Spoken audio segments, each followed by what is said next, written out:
Page 39, theme from Serenade for Strings by Tchaikowsky. 3/4 time, 2 flats, we're in the key of B flat major. So make sure you can do the scale for B flat major, at least 1 octave up and down, and a 2 would be better at least. And while you're at it, do the scale for G minor. It also has 2 flats.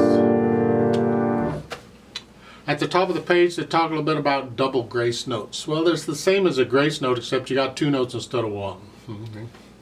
As far as interpreting them, it depends on the key. You got to take it on a case-by-case basis. Sometimes they're played on the beat, and sometimes they're played before the beat.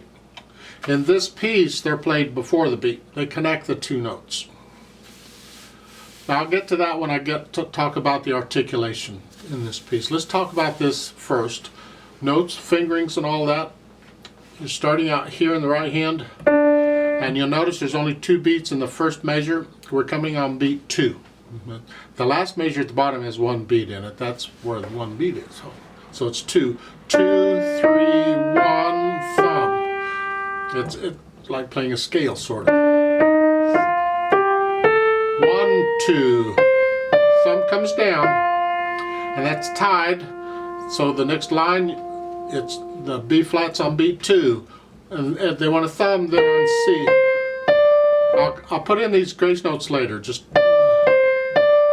they're saying thumb. No, I'd prefer not to. I'm going to do on the second line, second measure. I'm going to do a 3rd finger on the D, so I can do this. And then during the rest, I can come up.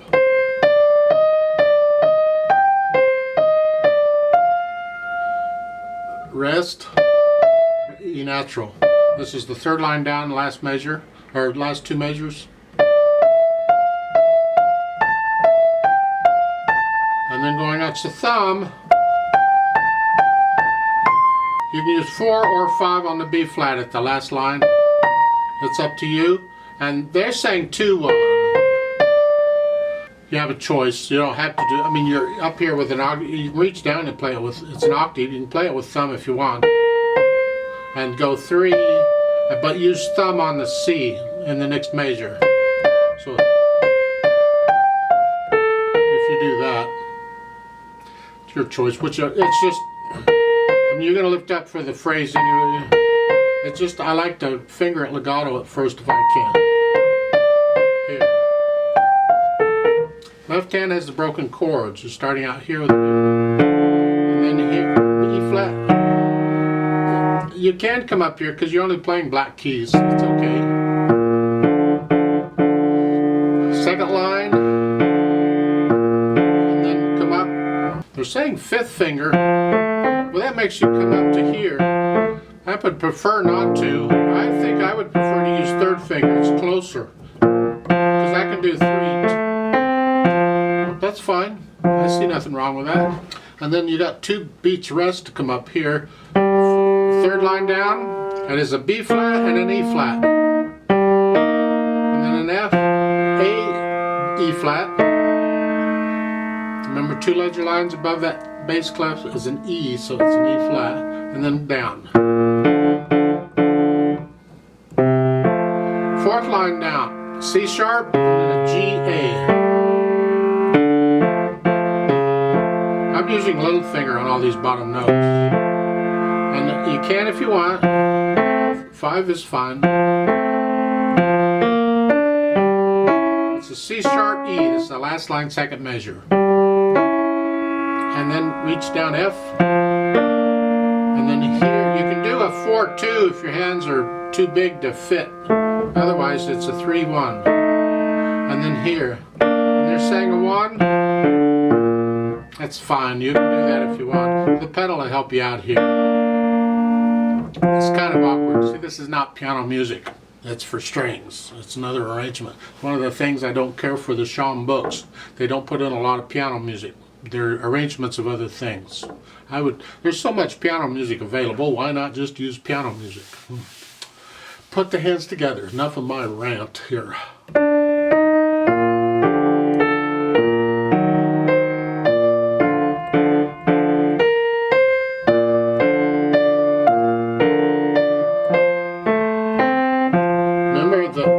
So that last measure, the second line, as I play that, the right hand comes up. So the last two measures, and then you can lift up. If you want a little silence, it's okay.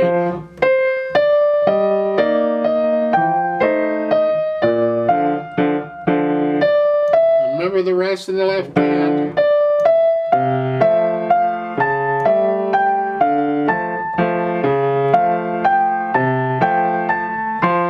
Work out the hands together. I don't want to play it all for you.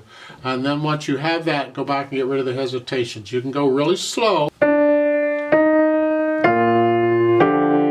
the beat has to be steady. No hesitations anywhere. You can speed it up later. Once you have that, then we can add in the phrasing and these little grace notes things. We're doing the phrasing according to the sentence. Lift up. Just lifting up between each one. The left hand, just keep it as connected as you can. You can't.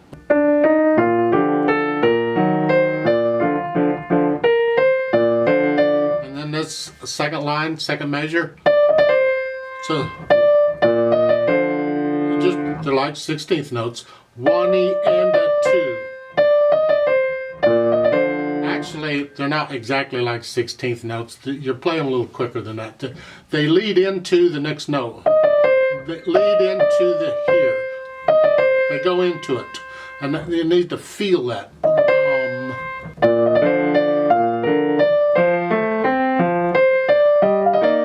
So, third line.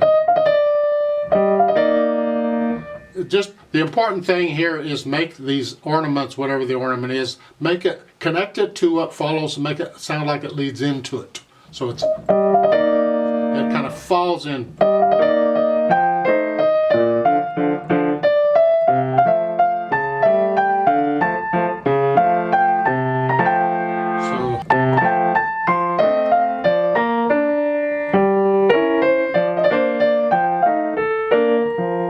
So forth. So again, keep it slow when you do that, but lead in.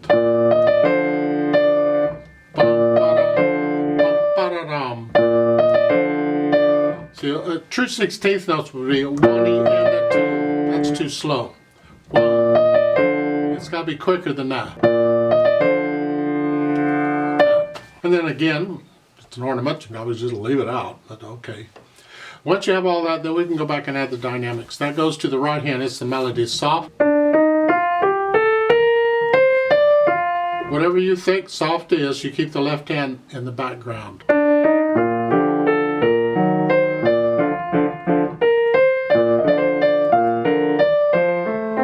at the end of the second line, you come up a little bit to moderately soft. Third line, toward the end, you come up to moderately loud. The next line, you're going to go up to loud. And the last line, you're loud. The left hand can come up a little bit, but keep it soft. And then poco diminuendo there in the last line. Little by little gets softer. You're going to go down to soft. And you only get 2 majors. That's not exactly little by little. That's actually just diminuendo down to soft. So it's there. So you're loud.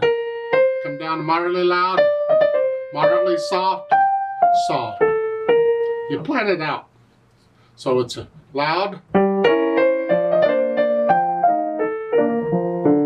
And this, very soft. I want to hear this while I'm playing this. Yeah. You have to experiment with it. Really, you need to get to know it well enough that you can start feeling the dynamics. Allegretto, now, between moderato and allegro, and I think about where I've been playing it. Search for Tchaikowsky Opus 48 or Serenade for strings and listen to the strings play it, and you'll get an idea of what it's.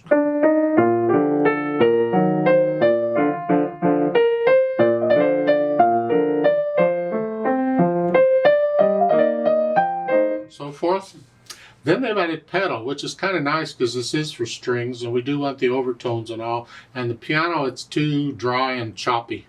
We want to connect this. So we're using overlapping pedal for the most part. except we're not pedaling, you know, where there's rests and things. And we don't want to get it too blurry, but yet we still want the overtones. If I pedal it the way it's shown in the book, this is what it sounds like.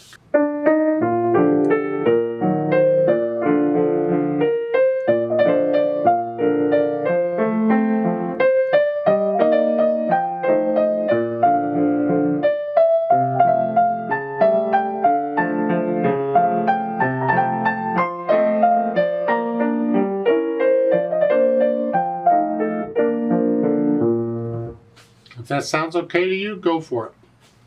And for the most part, because it goes by quick enough, we can deal with the blurring. You can also experiment with the idea sometimes of just lifting the pedal up on the third beat of a measure. So you just pedal the first two beats.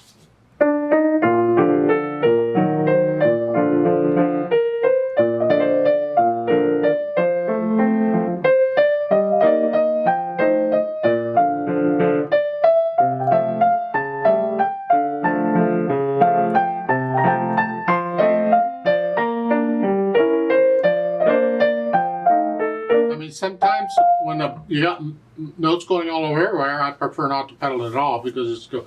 But maybe you want the overtones. That's fine. It's a personal thing. Listen carefully to the sound and the effect the pedal has to the sound as you're playing it, and experiment a little bit. Now, I do want to mention that on the last two measures in the pedaling, it is kind of important to change the pedal on the last measure, like they're showing. The idea is you're soft, you're dying away, you're slowing down, there's a retard on over there. We want to lose all this other sound that we've had. We're dying away. So by the time you get to the last measure, that one beat, we want all that sound gone. All we want to hear is that and the overtones for it. So that's why you change the pedal. There. It helps it to die away. I like to play this with you very slowly to double check the notes and the rhythms, but I'm going to try and pedal it maybe lifting up on the third beat of a measure most of the time, see how that works out. So I'm going to give us 4 counts, that's a full 3 counts because it's in 3/4 time, and 1 more count because we come in on beat 2. So I'll give us 4. Let's just try it slowly together. 1, 2, ready, go.